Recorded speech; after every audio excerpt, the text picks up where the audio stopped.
Today I'm going to take you through a couple short tutorials on how to get your first robot up and running with your students. Um, I'm going to be using the EV3 Chrome app that you'll find on your Chromebooks. So as we look here, this should be the sort of setup screen that you will see.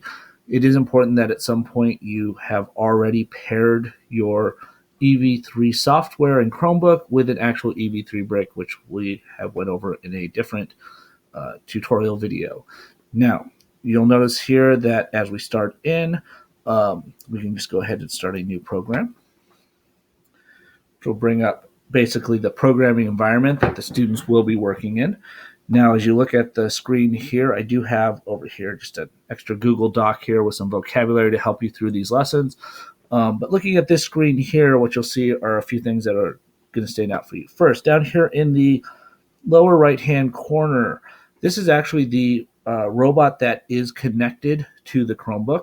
You will see the name of your robot in addition to any motors or sensors that are connected to your robot. So if you do not see any information down here, that means you have not successfully paired a robot with the Chromebook, and we will need to do so in order to program the robot. Now, again, you'll see up here is your program environment. Down here are your programming blocks. So there are several tabs. There's the green tab, which basically has all your motors and sort of outputs. So this is lights and sound and screen, but we're going to focus mostly on the motors. Medium-sized motor, large motor, steering, move steering, and tank steering. Yellow blocks, which we're not going to go to, are the logic blocks. But today we're going to really focus on just the simple getting our robot up and running. So I'm going to move this to the center here so it's easier for us to see. Now, when you are ready to begin programming your robot, it's as simple as dragging the blocks you wish to use up into this thing and linking them together. The blocks will string together from left to right and basically be the sequence of commands that the robot's going to follow. So first thing, we're just going to move up a simple move steering block. That's this one down here that's got the little steering wheel icon. I'm going to, didn't quite grab it there. Let me try and grab it again. And you'll see I grab it as I move it up. You'll see the little shadow. It's going to want to lock in place. And I'm going to lock it right in to this play block, which is my program initiation block. You will only have one of these per program, but you can have many different blocks coming out of it. So as I put it in place here, a couple things you want to know in order to read it.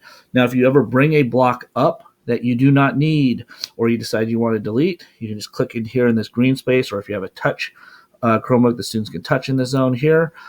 And when you do that, you'll see you have the cut, copy, delete. I want to keep this block now, so I'm not going to do that. I'm just going to click back in the white space to exit that thing. Now you'll see here as I read this thing here tells you what the block is. This we're going to get back to, but it tells you what it's going to measure. Right here is an important one, and you'll see right here it says B plus C. And that should match up with what I have down here because this tells you what motors that this command is going to control. Very common mistake with students when things are not working is oftentimes they have this misaligned. So it might say they might have their motors plugged into A and D, and it says B and C here, and they'll wonder why nothing's happening. It's because the commands are not going to where their motors are. By default, though, it is B and C, and with this first robot we've built, it is also B and C. So now, reading the rest of the things here, this here is your sort of move steering command. It's going to tell you the direction that the robot's going to move. This area right here with the little speedometer looking thing, this is the power. Now, the power of your motors basically runs from 0 to 100 and 0 to negative 100. Okay, so with 0 being no power being distributed to 100 being full power. Now, the positive or negative aspects determines the direction that the motors will turn. Now, this third block over here tells you what or how much it's going to go. Now, I talked about this here, and you'll see that these two icons will always match up. Now, if I want to, I can click here.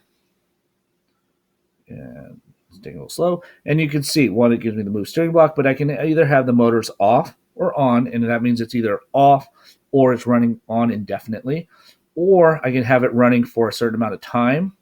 certain number of degrees or a certain number of rotations.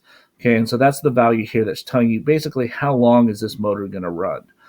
Okay, and then finally, click back out in here, we have the brake block here, and this basically tells you what's going to happen at the end of this command. Do you want the robot motor to basically lock up and brake, or, and I'll click on it so you can see, or do you want the motor to coast? Okay, and so you say at the end, I want it to brake or I want it to coast. This actually can be important depending on what the next command in your program is, and students will experiment. There'll be reasons that they might want one or the other, but by default, it goes to brake. Okay. Now, if you wish to have your robot drive straight, this is a good introductory thing. You might have your students try and drive the robot 10 centimeters, 20 centimeters, some set distance. Now, they can control, like I said, speed and direction using this value here, but the distance value is really this factor here, and they can adjust this number for the number of rotations. This is a good opportunity for students to practice graphing skills or measurement skills. They're probably most likely in these initial runs be doing this through trial and error. This can be done mathematically using ideas such as circumference and number of rotations to predict how far the robot will travel, but probably in the beginning it's just going to be trial and error. Now that you can put in here decimals, so if I want this to move 1.37, oh, I lost my first one, so I'm going to hit X.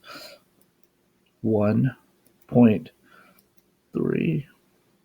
This is really not working for me. So it's a little sluggish, so you're going to tell the students, I'm going to try it with touch to see if it's working better than my mouse, but I can enter a value.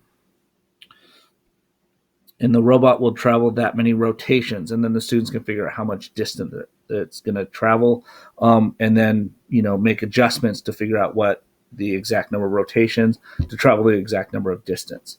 Okay, and this is basically to move the robot in a straight line. Now, when the students are ready to actually transfer this program to their robot, they can hit the play button here or here, and that will actually download the program and initiate the action right away. Or if they wish to download the program and run it later, they can just hit the download button here.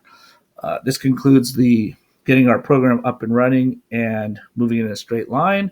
I'm going to start a second video in a moment that's going to help us do the turns.